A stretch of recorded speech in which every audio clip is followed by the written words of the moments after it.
Si vous étiez forcé de jouer à un jeu de la mort contre vos camarades de classe et que seul l'un d'entre eux pouvait survivre, que feriez-vous? Dans cette vidéo, je vais vous expliquer les erreurs commises, ce que vous devriez faire et comment battre le jeu de la mort au lycée dans le film King's Game.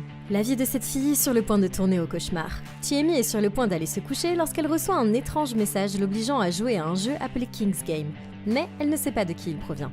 La règle numéro 1 est que personne n'est autorisé à quitter le jeu à tout moment. Et la règle numéro 2 est que les joueurs doivent obéir aux ordres du roi dans les 24 heures, sinon ils seront punis. Le premier ordre est pour un garçon de sa classe qui doit avouer son amour à son crush secret. Elle n'a aucune idée de ce que signifie puni et tout cela ressemble juste à une farce stupide. Le lendemain, tous les élèves arrivent à l'école et font pression sur le garçon pour qu'il avoue qui il aime. Le poussant en avant, les camarades de classe le regardent demander à cette fille de sortir avec lui. Il se fait rejeter et retourne à sa place complètement embarrassé. Mais tout à coup, tout le monde reçoit un message du roi sur son téléphone confirmant que l'ordre a été respecté. Ils vont bientôt apprendre que quelqu'un dans cette pièce n'est pas celui qu'ils pensent. Et à la fin de ce jeu, ils vont clairement tous souhaiter être morts. Ok, alors ces ados pensent qu'il s'agit d'un jeu innocent, mais les enjeux vont vite devenir si importants que tuer leurs camarades de classe ne sera même pas la pire chose qu'ils pourraient faire à la fin du jeu. Ils n'ont même pas encore de raison de penser qu'ils vont tuer quelqu'un, mais au moins, ils devront essayer un petit peu plus de comprendre qui envoie ces messages. La personne qui a envoyé le message déguise son identité et il est dans notre intérêt de garder le secret afin qu'on puisse entrer dans le jeu pour éviter d'être ciblé. Pour découvrir qui est cette personne, j'enverrai un autre texto à toute la classe depuis mon téléphone en me faisant passer pour le roi, en donnant un autre ordre que les gens doivent suivre. D'après les informations dont on dispose, ce n'est pas contraire aux règles et quel que soit le vrai roi, il aura probablement l'air contrarié qu'on se soit fait passer pour lui. De cette façon, on pourrait identifier le roi sans que les autres le sachent et aider à contrôler le jeu. Maintenant, s'il faisait cela, il se rendrait rapidement compte que l'expéditeur de ces messages n'est pas du tout un étudiant. Et quand ils apprendront ce qui leur arrivera s'ils n'obéissent pas, ils vont regretter de ne pas avoir pris la chose plus au sérieux. Une autre chose qu'ils auraient pu faire, c'est de télécharger Opera Browser. La dernière fois, je vous ai montré ce que je préférais dans Opera Browser, comme les applications de messagerie dans la barre latérale qui permettent de chatter facilement pendant que je navigue, les intégrations avec des lecteurs de musique comme Spotify qui mettent automatiquement en pause lorsque je regarde une vidéo, le VPN gratuit intégré, les pinboards et le bloqueur de publicité. Mais aujourd'hui, je vais vous présenter d'autres fonctionnalités intéressantes d'Opera et vous montrer à quel point il va être facile pour vous de quitter votre vieux navigateur ennuyeux. L'outil d'importation rapide rend ce processus super facile et vous pouvez importer les signets de votre ancien navigateur en cliquant sur Paramètres dans la barre, puis en faisant défiler l'écran jusqu'à importer les signets et les paramètres. Si vous êtes un utilisateur de Google Chrome, vous pouvez toujours utiliser la plupart de vos extensions préférées, il vous suffit de vous rendre dans le Chrome Store et de les télécharger à nouveau. Une fois que vous avez fait ça, vous êtes prêt à utiliser certaines fonctionnalités intéressantes que seul Opera possède. Comme les fonds d'écran animés, il suffit de trouver celui que vous aimez dans le menu Easy Setup et vous êtes prêt à partir. Et la fonction Pop-up Vidéo. Allez sur votre vidéo YouTube préférée, cliquez sur ce bouton ici, et voilà. Une autre fonction intéressante, c'est la fonction d'instantané qui vous permet de faire facilement des captures d'écran. Cliquez sur le bouton de l'appareil photo ici, ou appuyez sur CTRL plus Shift plus S. Vous cadrez l'image, et vous pouvez ensuite copier ou enregistrer l'image. Et ma fonction préférée de toutes, c'est la fonction économie de la batterie. Il suffit de l'activer dans les paramètres pour naviguer jusqu'à 50% plus longtemps. Opera a préparé une surprise pour vous, alors cliquez sur le lien dans la description et profitez-en. Cette nuit-là, la jeune fille reçoit un nouveau message du King's Game. Le deuxième ordre ordonne aux élèves numéros 4 et 19 de s'embrasser le lendemain, sinon ils seront punis. Le lendemain à l'école, la fille qui a reçu l'ordre de l'embrasser n'est pas du tout gênée par ça. Obéissant à l'ordre, la fille s'approche du garçon et lui donne un baiser sur les lèvres. Tout le monde est très excité, mais alors qu'elle retourne à sa place, ils reçoivent tous un message du roi qui confirme que l'ordre a été exécuté. Ok, alors si je cherche qui est le roi, personne n'est plus suspect que ce garçon-là. Parce que si on pense tous que l'un de ses étudiants contrôle ce jeu, il serait pas difficile d'imaginer que la première chose qu'il ferait, ça serait d'essayer d'embrasser la plus jolie fille de sa classe. Et personne ne saura jamais que c'est lui qui a lancé le défi en premier lieu. Lorsque les élèves s'ennuient à l'école et qu'ils sont coincés en classe sans professeur pour les surveiller, il n'y a pas de limite à ce qu'ils pourraient faire s'ils en ont l'occasion. Le seul problème, c'est que tout le monde a oublié la deuxième règle du jeu. Si vous ne suivez pas les ordres, vous serez puni. Et personne n'a réalisé que ce jeu va devenir vraiment tordu quand les défis vont s'intensifier.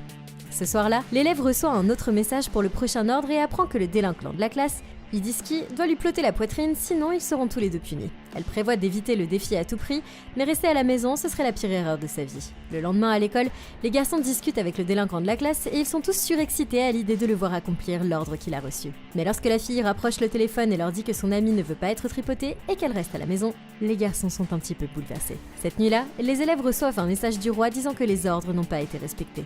Et en guise de punition, les 2 étudiants seront effacés de la surface de la Terre.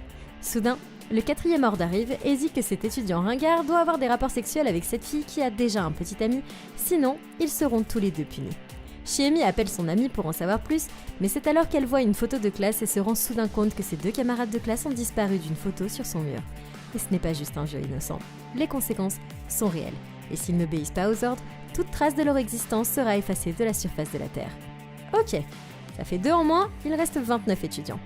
Les amis seniors disparaissent d'une photo imprimée de votre chambre, ça transforme ça en un scénario assez surnaturel. Et clairement, je voudrais pas en faire partie, peu importe le nombre de gars que je pourrais embrasser. Jouer avec les démons, c'est un moyen infaillible de se faire hanter, tuer ou maudire. Et nous savons qu'on va devoir obéir à tous les ordres du roi, même s'ils sont horribles. Pour survivre et gagner le jeu, nous devons garder la tête froide et être prêts à faire ce qu'il faut quand les choses vont empirer. Maintenant, si l'existence entière des gens est effacée, alors clairement on a affaire à du surnaturel ici. On va devoir couvrir nos arrières et confirmer que ce n'est pas une farce et qu'il n'y a pas d'explication naturelle.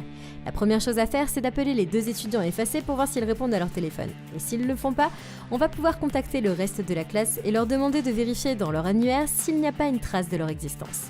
C'est le moyen le plus rapide de savoir si la punition est réelle. Parce que réimprimer l'annuaire de tout le monde sans ces 2 étudiants, c'est beaucoup trop élaboré pour être une simple farce.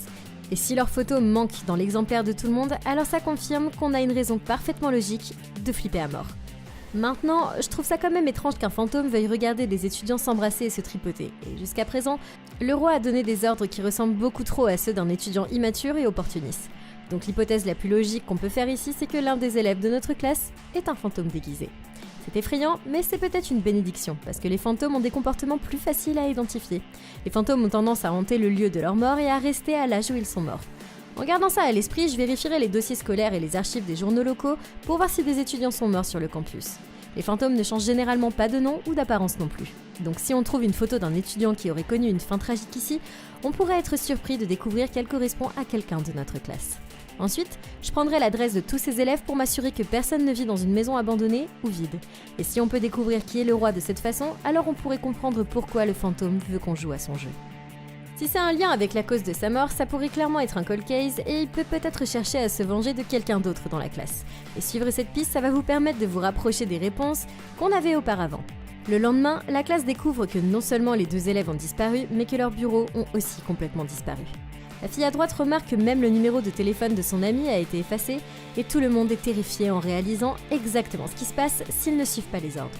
Leur professeur est entré dans la salle leur demandant de s'asseoir et la fille aux lunettes demande si leurs camarades de classe ont disparu, mais la femme insiste sur le fait qu'il n'y a aucun élève absent. Elle ne remarque pas qu'il y a 2 espaces vides à la place des bureaux et les élèves n'arrivent pas à croire ce qu'ils entendent. Plus tard dans la journée, l'amie de la fille qui est restée à la maison appelle la mère de sa copine pour la rejoindre, mais la mère prétend qu'elle n'a pas de fille. L'amie ne comprend pas pourquoi les adultes n'ont aucun souvenir des élèves disparus, mais sa camarade de classe lui fait remarquer que toute information les concernant n'existe plus lorsqu'ils sont effacés. Et seuls les élèves qui jouent au jeu de la mort savent ce qui se passe. La fille qui a un petit ami, Amiski, se rend compte qu'elle sera effacée elle aussi si elle ne couche pas avec l'étudiant ringard. Mais son petit ami se met en colère. Il menace le jeune homme si jamais il touche sa petite amie, mais s'il veut qu'elle survive, il n'y a qu'un seul moyen de lui sauver la vie. Ok, alors normalement, ça ne fonctionne pas quand je dis à quelqu'un qu'il doit coucher avec moi pour sauver le monde, mais c'est la seule fois où ça pourrait quand même être vrai. L'étudiant intello est en fait entre le marteau et l'enclume parce que s'il ne couche pas avec cette fille, il sera effacé, mais s'il le fait, il sera assassiné par le petit ami. Si vous voulez mon avis, je ne veux pas que quelqu'un trompe son partenaire, mais je fais passer ma propre survie avant la relation de quelqu'un d'autre. Et je dirais à la fille qu'elle doit le faire et qu'ils peuvent le faire aussi court que nécessaire juste pour remplir l'ordre. Mais il y a une autre chose à considérer ici, parce que si le roi est capable de confirmer qu'on a obéi, alors ça veut dire qu'il devrait être là quand ça se produit, et il me semble que ce serait un piège parfait à tendre. Parce qu'on peut compter sur le roi pour regarder d'une manière ou d'une autre, et si c'était moi, je ferais une cassette anti-sexe et je remplirais la pièce de caméra pointée loin de toute action. Si le roi se montre pour confirmer qu'on a suivi les ordres, alors on pourrait l'attraper en train de nous espionner et on aura une preuve vidéo de qui il s'agit. Le petit ami serait toujours en colère à juste titre, mais on pourrait lui faire remarquer qu'on a profité de l'occasion pour sauver la vie de tout le monde, y compris la sienne, en attrapant le roi.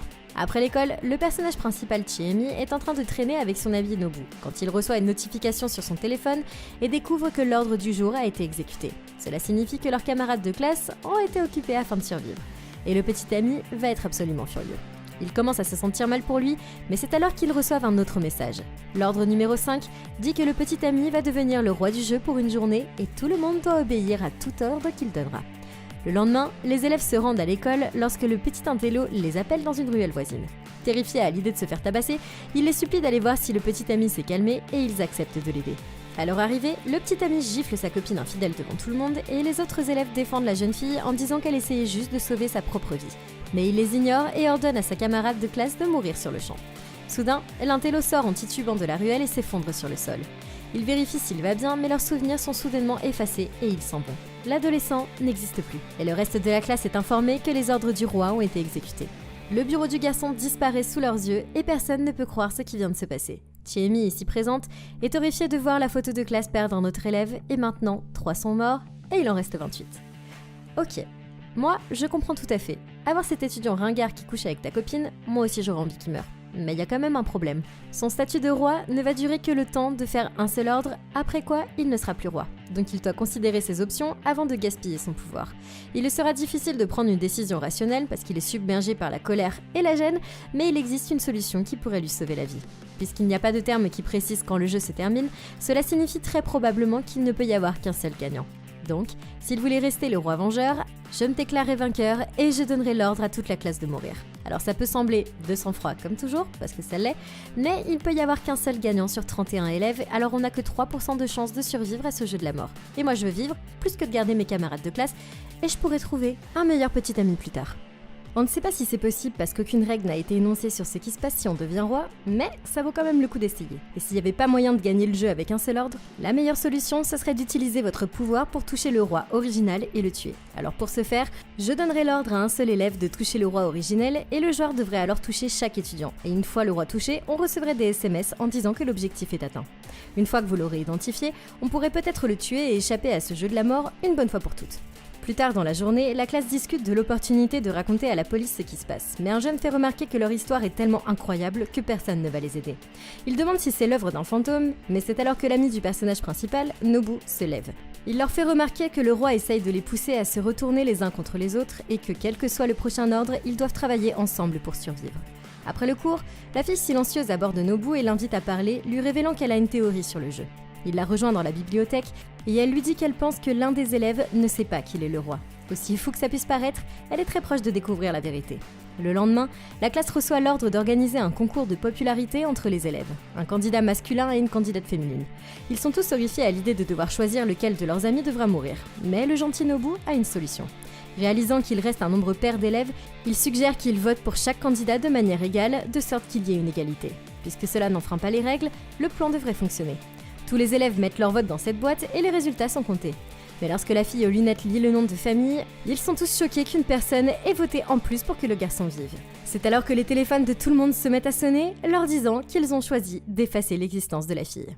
Ok, pour moi, c'est l'ordre le plus effrayant qu'ils ont eu jusqu'à présent, parce que votre destin est entièrement entre les mains de tout le monde et vous devez croire que les gens vous aiment assez pour vous garder en vie.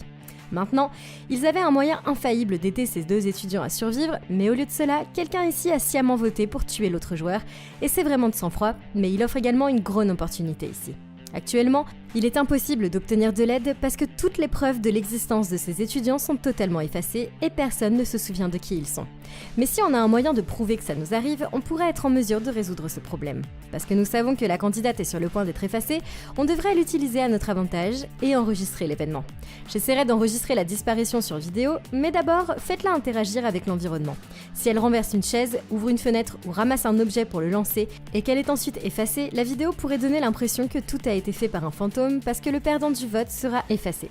Ça nous donne une preuve à présenter à quelqu'un qui est à l'extérieur du jeu et qui pourrait prendre notre demande suffisamment au sérieux pour nous aider enfin. Maintenant, il est possible que les gens pensent que ce ne sont que des effets spéciaux et qu'ils ne soient pas du tout impressionnés. Il faut donc envisager d'aller plus loin et de se salir les mains pour survivre. Si la candidate a réussi à tuer un professeur avant d'être effacée et qu'on a enregistré le meurtre, ils n'auront aucun moyen d'expliquer une vidéo qui montre un professeur poignardé et tué par absolument personne. On pourra accuser ce fantôme d'un crime qu'il n'a absolument pas commis, et quand les gens verront la vidéo et le cadavre du professeur, ils n'auront pas d'autre choix que d'impliquer la police et de prendre nos revendications au sérieux. Le perdant du vote ici ne veut pas disparaître et commence à paniquer. Essayant d'échapper à une punition pire que la mort, elle court à la fenêtre et abandonne sa vie afin de quitter définitivement le jeu. Soudain, tout le monde reçoit un message du roi qui a décidé de punir un autre élève à la place de la fille qui vient de se tuer. On ordonne à la nouvelle élève de confesser son péché. Et cette fille révèle qu'elle a été la voix décisive dans le concours de popularité. Honteuse, elle s'enfuit de la pièce et le groupe reçoit un autre message. Le roi révèle que la fille n'a pas confessé le bon péché et qu'elle vient d'être effacée. Lorsqu'il vérifie à l'extérieur, il se rend compte que la candidate qui a perdu le vote a également disparu, ce qui fait que 5 étudiants ont disparu et il en reste 26. Après l'école, le personnage principal, Chiemi, rencontre la fille silencieuse à la bibliothèque et découvre que d'autres classes ont disparu par le passé. La fille lui montre une vieille photo et désigne un élève qui ressemble exactement à son ami Nobu. Elle révèle qu'à chaque fois qu'un camarade de classe disparaît, il est là. La fille n'arrive pas à le croire parce qu'elle le connaît depuis qu'ils sont enfants. Mais la fille silencieuse explique que le roi peut changer la mémoire des gens et leur implanter de faux souvenirs. Ok, la théorie de cette fille sur le roi est un sérieux problème, parce que s'il peut implanter de faux souvenirs, alors personne dans la classe ne peut croire qu'il est réel. Et ça, c'est une révélation assez terrifiante. Si on ne peut pas se fier à ce dont on se souvient, alors on doit faire entrer d'autres personnes dans ce jeu pour nous aider à déterminer ce qui est objectivement vrai et ce qui ne l'est pas. Maintenant, si quelqu'un disparaît, personne en dehors du jeu ne se souviendra de lui. Mais la seule chose qui ne semble pas disparaître, ce sont les SMS. C'est la seule preuve restante que ces étudiants disparus ont réellement existé. Et on peut utiliser cette information contre le roi pour échapper au jeu. J'amènerai un professeur dans la pièce pour assister à l'exécution d'un ordre. Parce que même s'ils ne réalisent pas que les élèves disparaissent, ils peuvent lire les messages à chaque fois que le roi envoie quelque chose. Ils remarqueront aussi qu'on reçoit tous ces messages en même temps d'une source anonyme. Maintenant, ça ne suffirait peut-être pas à convaincre un enseignant, mais il y a là un énorme avantage parce que chaque texto associe le nom de l'élève à son numéro. Et quand ils disparaissent, leur numéro disparaît avec eux, et vous finirez par avoir quelqu'un avec un numéro genre 31 dans une classe de 5 personnes.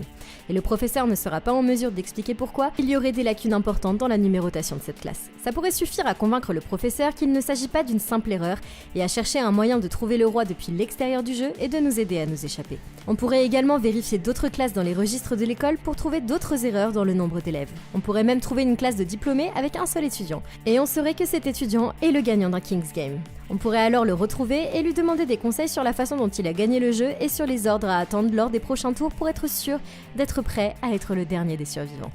Le jour suivant, les élèves se préparent pour un 7e round. Ils doivent tous, à tour de rôle, tirer 1 à 3 stylos dans la boîte. La dernière personne à en prendre un sera effacée. Lorsque cette bruce s'approche de la boîte, il n'en trouve plus que 3 et se rend compte que selon le nombre de stylos qu'il prend, l'un des 2 élèves suivants va mourir.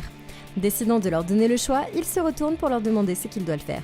S'il prend un stylo, alors Nobu peut en prendre un et cet élève sera effacé. Mais s'il en prend 2, alors Nobu sera effacé à sa place. Le personnage principal Chiemi essaye d'intervenir, mais le garçon commence à avoir soif de pouvoir. Il lui propose de la laisser choisir qui sauver si elle se déshabille devant tout le monde. La fille commence à se déshabiller, mais Nobu l'arrête avant qu'il n'aille trop loin. La brute prend alors les stylos dans la boîte, mais lorsque l'autre élève s'approche pour prendre les derniers, il le trouve vide. Soudain, tout le monde reçoit un nouveau message confirmant que la brute va être effacée. Il a pris les stylos restants et s'est sacrifié. En laissant la classe derrière lui, il devient la 6e personne à être effacée, il reste alors 25 élèves. Ok, alors il y a ici 2 failles que l'on peut exploiter pour être sûr de battre ce jeu. Tout d'abord, prendre ces stylos un par un de manière ordonnée, c'était pas une règle donnée par le roi, c'est une chose qu'ils ont décidé de faire tout seuls. Si j'étais l'un des 2 derniers élèves à prendre le stylo, tout ce que j'aurais à faire, ce serait de courir et de prendre 2 stylos avant même que la brute n'ait le temps de décider combien il en prendra. Ainsi, il sera le dernier à prendre un stylo et il sera effacé. Et ça c'est la revanche parfaite, parce qu'il a passé tout son temps à obliger les gens à supplier pour leur vie, et c'est pas le genre de personne qui mérite qu'on se souvienne d'elle. Maintenant, il y a une autre astuce qu'on pourrait utiliser ici. Ce défi est très similaire à un ancien jeu chinois appelé Nim ou Jianxizi, où les joueurs doivent sélectionner des cailloux ou des allumettes et ne pas se retrouver avec le dernier.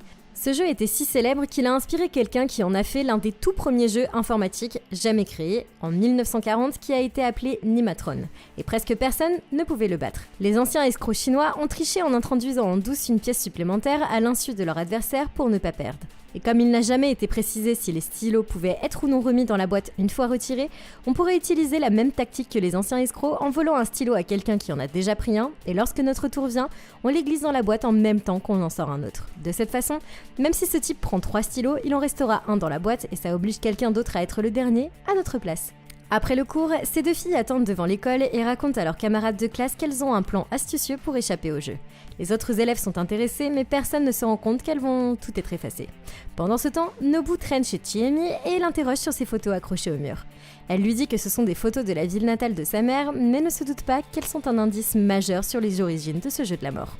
Soudain, ils sont interrompus par un message révélant que 17 élèves ont enfreint les règles. Et en guise de punition, ils sont effacés. Nobu appelle son ami et découvre que leurs camarades de classe ont bloqué les messages du jeu du roi, mais c'est contraire à la règle numéro 1 qui stipule qu'il est interdit de quitter le jeu à n'importe quel moment. Chiemi consulte la photo de classe et est horrifié de voir qu'il ne reste plus que 8 joueurs. C'est alors qu'ils reçoivent soudain le prochain ordre. Le roi ordonne à l'élève numéro 16 d'envoyer un message à 2 personnes de sa classe. Et ils seront effacés de l'existence. Ok, alors ce seul coup vient d'effacer 17 personnes de la surface de la Terre, et c'est absolument horrible, mais évidemment c'est aussi la meilleure nouvelle qu'on ait eue depuis le début de ce jeu, parce que non seulement il y a 17 concurrents en moins, mais on a aussi une stratégie qui se forme pour éliminer le plus d'étudiants possible sans avoir besoin d'un ordre pour le faire. S'il est possible d'inciter autant de personnes à enfreindre les règles, j'expliquerai ça en mentant aux élèves restants, et je leur dirai que quelqu'un dans notre classe est le roi et qu'on peut trouver qui c'est si on parcourt les messages envoyés dans la boîte de réception de chacun. Cette excuse, ça leur donne l'espoir qu'on va enfin mettre fin au jeu et ils seront prêts à me donner leur téléphone. S'ils découvrent qui est le roi une bonne fois pour toutes, alors je prendrai leur téléphone ainsi que leur confiance et je briserai absolument les deux. À partir de ce moment, ils ne pourront plus lire les ordres du roi et après 24 heures, je serai la seule étudiante qui ait jamais existé. Alors, comme d'habitude, ça semble absolument cruel, et c'est sûrement parce que ça l'est, mais c'est un jeu de la mort et j'en ai rien à faire de l'esprit d'équipe. Je me soucie simplement de survivre et ce ne sont pas mes amis, ce sont nos concurrents. Et si on commence pas à envisager la situation pour tout gagner, alors personne ne se souviendra que vous avez même existé un jour. Le lendemain, en arrivant en classe, ils ne trouvent plus que 8 bureaux et les élèves sont horrifiés de voir qu'il y a autant de camarades qui ont disparu en une seule nuit. Le professeur entre et demande s'il y a des élèves absents, mais c'est à ce moment-là que la fille à lunettes atteint son point de rupture. Elle avoue à l'enseignante que tous ses amis ont été effacés, et la femme dit à Chiemi de l'emmener au bureau de l'infirmière. Dans le couloir, la fille insiste sur le fait qu'elle se sent mieux et s'excuse pour aller aux toilettes, mais la laisser partir, c'était une énorme erreur. Elle s'assied dans l'une des cabines et décide d'arrêter le jeu à l'ancienne. Son amie entre pour vérifier qu'elle va bien, mais quand elle voit une mare de sang s'écouler de la porte, elle réalise ce qui vient de se passer. Ça fait maintenant 24 élèves en moins, il n'en reste plus que 7. La porte s'ouvre montrant que la fille a disparu. Le roi envoie un message disant à tous que Nobu doit maintenant exécuter l'ordre de la fille à sa place. Il doit envoyer un message de mort à 3 personnes au lieu de 2. Mais ils ont 24 heures pour trouver un plan de survie avant de devoir obéir. Ok, si j'étais Nobu, je leur demanderais de me donner des raisons de ne pas choisir leur nom. Celui qui m'offre le plus de raisons de ne pas le tuer est exactement celui que je vais tuer. Celui qui offre le plus est prêt à faire et à dire n'importe quoi pour rester en vie. Et celui qui décide de me tenir tête est plus intéressé par ses principes et sa morale. Maintenant, si on a déjà commencé à soupçonner qu'il peut y avoir qu'un seul gagnant dans le jeu, tout dépend de qui vous voulez comme dernier concurrent. Si vos derniers concurrents ce sont des gens qui font tout ce qu'il faut pour survivre, alors vous aurez plus de mal à gagner, mais les gens qui s'intéressent davantage à leurs principes hésiteront davantage à faire quelque chose de terrible pour se sauver. Et ce jeu consiste à obéir à des ordres absolument horribles. On a donc besoin de laisser en vie ceux qui ont un sens moral, parce qu'ils seront beaucoup plus faciles à éliminer lorsque le jeu s'intensifiera dans les dernières étapes. Après les cours, 4 des élèves se rendent au village de Yonaki. L'un d'entre eux a trouvé une étrange coupure de pièces mentionnant qu'une classe entière avait disparu, et c'est leur seule piste pour découvrir ce qui se passe réellement. Ils arrivent sur le campus d'une école abandonnée, et Nobu a l'impression d'avoir déjà vu cet endroit. Mais le garçon ne réalise pas qu'il se dirige droit dans un piège. De retour dans le bureau de l'infirmière, la jeune fille silencieuse dit à Chiemi que les autres élèves sont dans une école abandonnée dans une autre ville et lui montre une vieille coupure de journal sur la disparition d'élèves. Cette école est le plus ancien incident de disparition de classe qu'ils ont pu trouver dans les archives, ce qui signifie que ça pourrait être la classe à l'origine du King's Game. Mais la fille silencieuse soupçonne les élèves d'y être allés en croyant que Nobu était le roi. Dans l'école abandonnée, leur ami Nobu fouille dans un débarras et trouve une étrange lettre du King's Game. Il est tellement distrait en la lisant qu'il ne voit pas ses camarades de classe se faufiler derrière lui et il est assommé. À son réveil, Nobu découvre qu'il a été ligoté par ses camarades de classe qui lui montrent une vieille photo qui lui ressemble. Convaincu qu'il est le roi qui contrôle le jeu, ils lui disent que si les joueurs le tuent, ils seront peut-être libérés. Cherchant un objet qui pourrait le libérer, Nobu trouve une paire de ciseaux et la ramasse lorsque son téléphone se met soudainement à sonner. Son camarade de classe le prend et met fin à l'appel, et personne ne viendra le sauver. Ok, alors on n'a pas assez de temps pour trancher ses cordes avant d'être tué, et on est trop loin pour que quelqu'un entende nos appels à l'aide. On peut donc compter sur la photo qu'ils viennent de nous montrer et sur la croyance de nos camarades de classe pour essayer de leur faire croire qu'on est immortel. Ils sont bien décidés à nous tuer pour mettre fin au jeu, mais si on peut utiliser leur peur contre eux, alors je leur mentirai en avouant que je suis le roi, mais ça signifie aussi que c'est moi qui fixe les règles et qu'il existe une troisième règle secrète qui n'a pas été mentionnée. Celui qui découvre le roi est dispensé des règles 1 et 2 et est libre de quitter le jeu sans conséquence. Ils peuvent être un peu sceptiques, mais je peux à nouveau montrer l'image comme preuve que je suis le roi, sans aucun doute, et ils ne savent pas que cette photo a été placée par le jeu pour monter les gens les uns contre les autres. Donc, ils devront l'accepter comme une preuve indéniable, et une fois qu'ils seront convaincus, je leur rappelle qu'en tant que roi, je contrôle tous les aspects du jeu, y compris les capacités surnaturelles d'effacer les gens de la surface de la Terre. S'ils essayent de me tuer, ils seront punis immédiatement, et c'est pas un risque qu'ils seraient prêts à prendre. Et moi, si j'étais eux, j'accepterais ce marché sans hésiter et je le libérais. Parce que si Nobu c'est vraiment le roi, alors on va devoir accepter le marché et quitter le jeu. Mais s'il n'est pas le roi, alors tout ce qu'ils ont à faire, c'est de lui confisquer son téléphone pour qu'il ne puisse pas envoyer les messages de mort. La solution logique ici, c'est de le libérer parce qu'ils sont déjà convaincus d'avoir capturé le roi. Il pourrait alors être assez stupide pour accepter le deal du roi et déclarer qu'il quitte le jeu et se faire effacer pour avoir enfreint les règles. Dans le bureau de l'infirmière, l'élève essaye d'appeler Nobu pour savoir s'il va bien, mais quand l'appel est rejeté, on sait que son ami a légèrement des problèmes. Il réfléchit rapidement et se précipite vers l'ordinateur et la fille silencieuse lui donne une idée super intéressante. Les camarades de classe se préparent à exécuter l'étudiant, mais ils sont effacés au dernier moment. Il se libère alors de ses liens et check son téléphone. Il découvre que les ordres du roi ont été exécutés. Son meilleur ami s'est connecté à la messagerie de Nobu selon la suggestion de la fille silencieuse et ils ont envoyé les messages de mort en son nom pour obéir à l'ordre et sauver la vie de leur ami. C'est alors qu'il regarde la lettre qu'il a trouvée plus tôt et découvre quelque chose. C'est la même photo qu'il a vue dans la maison de Chiemi et il y a un lien entre elle et ce jeu de la mort, mais il n'est pas encore sûr de ce que c'est. Soudain, son téléphone se met à sonner. Et ça lui dit que comme les ordres du roi ont été exécutés en son nom, ses amis vont alors être effacés pour avoir enfreint les règles, ce qui fait 29 morts et il ne reste plus que 2 joueurs. Plus tard dans la nuit, Nobu appelle Chiemi et lui dit de le retrouver à l'école. Mais la jeune fille ne se doute pas qu'il va essayer de la tuer. Elle le retrouve assis seul à son bureau et il a enfin compris le secret de ce jeu. Il lui montre la photo qu'il a trouvée et lui explique qu'il n'y avait qu'un seul survivant du jeu dans l'école qui avait été abandonnée il y a longtemps. Et cette gagnante, c'était Chiemi. Elle était censée devenir le roi après avoir gagné le jeu, mais elle a refusé et a été maudite pour rester coincée dans ce jeu de la mort pour toujours, et ses souvenirs sont effacés à chaque fois que cela se produit. Ok, donc cette fille est la seule survivante du jeu, et elle a été maudite, ce qui signifie qu'elle ne mourra jamais dans les jeux de la mort auxquels elle participe. Maintenant, il y a une chose évidente qu'elle peut faire pour éviter de se retrouver dans un jeu de la mort en premier lieu, c'est juste d'arrêter d'aller à l'école en fait, parce que si elle est née il y a longtemps, ses parents ou ses proches doivent être morts et personne ne peut forcer cette fille à faire quoi que ce soit. Il n'y a donc absolument aucune raison d'y aller. Elle peut profiter de sa vie et utiliser son immortalité comme un super pouvoir, tant qu'elle ne se retrouve pas dans un groupe suffisamment important pour jouer au King's Game. Le seul problème, c'est que sa mémoire est effacée et que ça peut pas être réparé par un simple tatouage qui dit que l'école c'est fini pour toujours. Donc même si elle ne se souvient pas d'avoir participé, elle devrait avoir toutes les raisons de rester à l'écart de ça pour de bon. Chiemi s'enfuit de la classe et tente d'échapper à son ami Nobu, mais celui-ci l'interrompt en exigeant de connaître la vérité sur son passé. Elle le pousse au sol et s'empare de ses ciseaux, réalisant que le tuer c'est le seul moyen de sortir d'ici. La famille de Nobu est assise pour dîner et il remarque qu'il y a une assiette en trop. Et l'existence de Nobu a été effacée à jamais de la mémoire de sa famille. Ok, et ça fait 30 étudiants en moins et Chiemi est la gagnante, une fois de plus. En retournant dans la classe maintenant vide, elle reçoit un message lui annonçant qu'elle a gagné le jeu et que la malédiction continuera pour toujours. Mais la jeune fille cette fois-ci en a assez et s'approchant de la fenêtre, elle se jette à l'extérieur et le dernier bureau est effacé. 6 mois plus tard, une fille a changé d'école et se présente à ses nouveaux camarades de classe. C'est alors que l'élève assis à côté d'elle se retourne et c'est Chiemi. La malédiction l'a maintenue en vie sans aucun souvenir de son ancienne classe et elle a encore une fois redoublé sa seconde. Alors, qu'est-ce que vous en avez pensé? Et comment vous auriez fait pour battre King's Game? Comme d'habitude, vous me le dites dans les commentaires. Merci beaucoup d'avoir regardé la vidéo, n'oubliez pas de liker et de vous abonner, et vous pouvez toujours retrouver la playlist Comment battre pour plus de vidéos comme celle-ci. Quant à moi, c'était Lola, et c'était ma dernière, mais vous pouvez toujours suivre mon actualité sur lolasfrey.book.fr, et d'ici la prochaine vidéo, passez une super journée.